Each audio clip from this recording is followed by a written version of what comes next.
எனது அன்பு நேயர்களே வணக்கம். உலகெங்கும் வாழும் பாபு சயின்டிபிக் ஆஸ்ட்ராலஜி சேனலின் மகர ராசி என்பர்களே, இந்த பதிவினில் கிட்டத்தட்ட ஒரு 23 ஆண்டு காலம் கழித்து ஒரு நாளில் இரு விஷயங்கள் சங்கமிக்கிறது. ஹரியும் சிவனும் ஒன்று என்று சொல்வார்கள். இந்த சூரியன் சிவனினுடைய அம்சத்தின் அற்புதம். அதேபோல் ஏகாதசி என்பது விஷ்ணுவினுடைய வழிபாட்டின் மூலமாக சிறப்புகளை பெறக்கூடிய இணைவு. இந்த இரண்டுமே ஒன்றாக இணையக்கூடிய அற்புதம் என்பது அடிக்கடி நிகழ்வதல்ல. அதாவது மகர சங்கராந்தியும் மகர ராசிக்கு சங்கரன், அதாவது சூரியனானவர் நுழைவது. சூரியன் தந்தை, தந்தை தன்னுடைய ஈகோ அவற்றையெல்லாம் விட்டெறிந்து மகனினுடைய ராசியிலே குடியேறி அற்புதங்களை செய்யக்கூடிய ஒரு விஷயம்தான் இது. இதுல நமக்கு மகர ராசி என்பவர்களுக்கு நிகழ்ந்த பிரச்சனைகளை எல்லாம் போக்கி அற்புதங்களை செய்வார். வாழ்க்கையிலே ஒரு உயர்வை நோக்கிய ஒரு அமைப்பு என்பது ஏற்படுத்தி தருவார். இன்ஜஸ்டிஸ் இன்ஈக்வாலிட்டி, அதாவது தீமையை தரக்கூடிய நீதியற்ற நிலை, சமத்துவமற்ற நிலையிலிருந்து ஒரு சம நிலைக்கும் ஒரு நீதிக்குள்ளும் மகரத்தை அற்புதமாய் அமைத்து தருவதற்கு இந்த நாளினுடைய வழிபாடு சிறப்பை ஏற்படுத்தி தரும். இதுல இரு விஷயங்களை பார்க்க போகிறோம். ஒன்று மகர சங்கராந்தி, தை மாதம் பிறக்கக்கூடிய நேரம். இதற்குள் ஒரு அறிவியல் விஷயம். இந்த பூமியானது தன்னுடைய அச்சில் சூரியன் நகர்வையும் இணைத்து பார்க்கும்போது ஒரு டிகிரி மாறி மாறி 26,000 ஆண்டுகளுக்கு ஒரு முறை ஒரு சைக்கிள் டிராக்கோ டெரோடாக்கு இணையே தன்னுடைய துருவ நட்சத்திரங்களை மாற்றிக்கொள்ளும். 13,000 ஆண்டுகள் கழித்து பார்த்தோம் என்றால் இன்று இருக்க துருவ நட்சத்திரம் நமக்கு இருக்காது.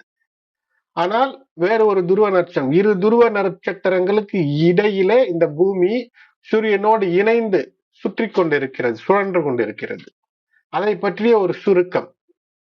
ஏகாதசியினுடைய ஒரு அற்புதம். இந்த ஏகாதசிக்கு ஒரு சிறப்பு. ஏகாதசி என்றாலே பெருமாள் வழிபாடு, உபவாசம் இருப்பது. ஏகாதசி நாளன்று உபவாசம் இருந்து மறுநாள் காலையிலே பாரணை செய்து அந்த விரதத்தை முடிப்பது என்றது இருக்கும். இந்த ஏகாதசிக்கு நான் RL ஏகாதசி என்று முதலாக தமிழில் பெயர் சூட்டுகிறேன். வேறு ஒன்றுமல்ல, இது ஒரு டிரான்ஸ்லேஷன், மொழிபெயர்ப்பு தான். ஷட் தில ஏகாதசி என்று சமஸ்கிருதத்தில் இருக்கும். ஷட் என்றால் 6, தில என்றால் எல். அதை பற்றியும் பார்ப்போம். அன்பு நேயர்களே, மகர ராசி என்பர்களே, தொடர்ந்து இணைந்து உங்களுடைய ஆதரவை தர அன்போடு வேண்டுகின்றேன். இதுவரை சப்ஸ்கிரைப் செய்யாதவர்கள் சப்ஸ்கிரைப் செய்து தொடர்ந்து ஆதரவு தர மிகவும் அன்போடு வேண்டிக் கொள்கின்றேன். ஆன்மீக கருத்துக்கள், அதோடு கிரகங்கள் தரக்கூடிய அற்புதங்கள், பூமி இந்த பிரபஞ்சத்தோடு இணைந்து எப்படி ஒவ்வொரு மனிதன் மீதும் ஒவ்வொரு உயிரின் மீதும் ஏற்படக்கூடிய தாக்கத்தையும் அவ்வப்போது நான் உங்களுக்கு தந்து கொண்டிருக்கின்றேன். அதிலே இந்த பதிவு உங்களுக்கு நிச்சயமாக சில புதிய விஷயங்களை சொல்லும். முதலில் பார்க்கும்போது மகர சங்கராந்தி. மகர சங்கராந்தி என்றால் உங்கள் எல்லோருக்கும் தெரிந்திருக்கும். தை திருநாள், பொங்கல், சூரியன் உத்தராயண காலத்திற்குள் நுழையக்கூடியது. இது 14 ஜனவரி 2026 புண்ணிய கால முகூர்த்தம் என்று சொல்ல வேண்டும் என்றால் எந்த நேரத்தில் என்றால் மாலை 2:49 முதல் 5:45 PM வரை இருக்கிறது. கிட்டத்தட்ட 2 மணி நேரம் 55 நிமிடம். இந்த நேரத்தில் உங்களுடைய பொங்கல் வைக்கக்கூடிய அல்லது முன்னோர் மூத்தோர் வழிபாடு, மனதிலே அவர்களை நினைத்து வழிபட்டாலும் கூட போதும். இதிலும் மிக அற்புதமான புண்ணியகால முகூர்த்தமாக அமைவது என்னவென்றால் 2:49 முதல் 3:13 PM வரை, கிட்டத்தட்ட ஒரு 24 நிமிடங்கள் மிக அற்புதமாக இருக்கிறது. இதைத்தான் சங்கராந்தி நிகழக்கூடியது சற்றேறக்குறைய 2:49 PM அளவிலே இந்தியா நேரத்திலே நடக்கிறது. மகர சங்கராந்தி என்றாலே ஒவ்வொரு ஊருக்கு ஒவ்வொரு பெயரிலே கொண்டாடக்கூடிய அமைப்பு என்பது இருக்கிறது.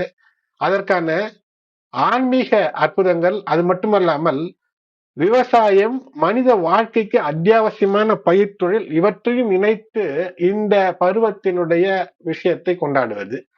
தமிழகத்திலே மனிதன் மட்டுமல்ல, மனிதனுக்காய் உழைக்கக்கூடிய மாட்டிற்கும் ஒரு பொங்கல், மனிதனுக்காய் ஒன்றாய் வாழ வேண்டும் என்று அடுத்தவர்களை கண்டு காணும் பொங்கல், கனு பொங்கல் என்று சிறப்பை ஏற்படுத்தக்கூடிய அமைப்பு. இதுல இந்த காஸ்மிக் கனெக்ட், பிரபஞ்சத்தினுடைய இணைவு என்னவென்று பார்க்கும்போது, சூரியனானவர், இந்த பூமி, இவையெல்லாம் ஒன்றோடு ஒன்று இணைந்து அந்த சுழற்சி என்பது நடந்து கொண்டிருக்கும். 26,000 ஆண்டுகளுக்கு ஒரு முறை ஒரு சைக்கிள், ஒரு சுற்று. இப்போது நம் துருவ நட்சத்திரம் என்று பார்ப்போம் வடக்கிலே. அந்த துருவ நட்சத்திரம் தொடர்ந்து அதுவே துருவ நட்சத்திரம் அல்ல. ஒவ்வொரு நொடியும் மாறிக்கொண்டிருக்கிறது. நாம் 26,000 ஆண்டுகள் வாழ்ந்து மீண்டும் ஒரு முறை அதே இடத்திற்கு வருவதை நாம் பார்க்க போவதில்லை. இருந்தாலும் கூட இதை அறிந்த வேத காலத்து முதலேயே இதை அறிந்து நமக்கு சொல்லி வைத்திருக்கிறார்கள்.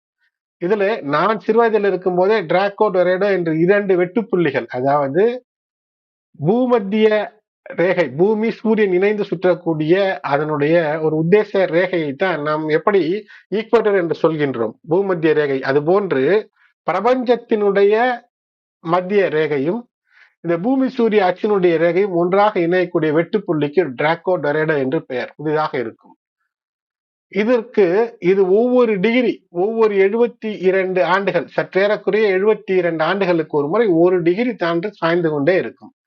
அதனால்தான் 400 பிசி அந்த ஆண்டிலே உங்களுக்கு பார்க்கும்போது மகர சங்கராந்தியும் சூரியனுடைய உத்தர அயனமும் ஒரே சமயம் ஒரே நேரத்திலே இருந்திருக்கும். நாம் சற்றேறக்குறைய ஒரு 400-500 ஆண்டு காலம் முன்பர் பார்க்கும்போது ஜனவரி 10 மகர சங்கராந்தி உத்தராயணம் என்று கொண்டாடி இருப்போம். இப்போது ஒரு நாளாக மாறி இன்று இருக்கக்கூடிய நிலை ஜனவரி 14-15 நிலைக்கு வந்திருக்கிறது. அதாவது 72 ஆண்டு காலத்திற்கு ஒரு முறை ஒரு டிகிரி டில்ட் என்றால் கிட்டத்தட்ட அது ஒரு நாள் மாறக்கூடிய அமைப்பை ஏற்படுத்தி விடுகிறது. இதுதான் இந்த உத்தராயணம் மற்றும் சங்கராந்தி. சூரியன் அவருடைய நிலை ராசியை மாற்றுவது, தனுர் ராசியிலிருந்து மகரத்திற்கு வருவதும், அதே சமயத்திலே அந்த தெற்கு நோக்கிய பயணத்தை முடித்து திரும்புவதும் ஒரே நேரத்தில் அமைவது இப்போது அல்ல. பஞ்சாங்கங்களிலே நாம் கொண்டாடுவது சற்று மாறி இருக்கும். இருந்தாலும் கூட இந்த அயனம் என்ற முறையில, அதனால்தான் ஜோதிட பலன்களை, ஜோதிடத்தை கணிக்கும் போது இந்த அயனாம்சத்தை சரியாக கணிக்கவில்லை என்றால் முழுவதுமாகவே பலன்கள் மாறிவிடக்கூடிய அமைப்பு ஏற்படுகிறது.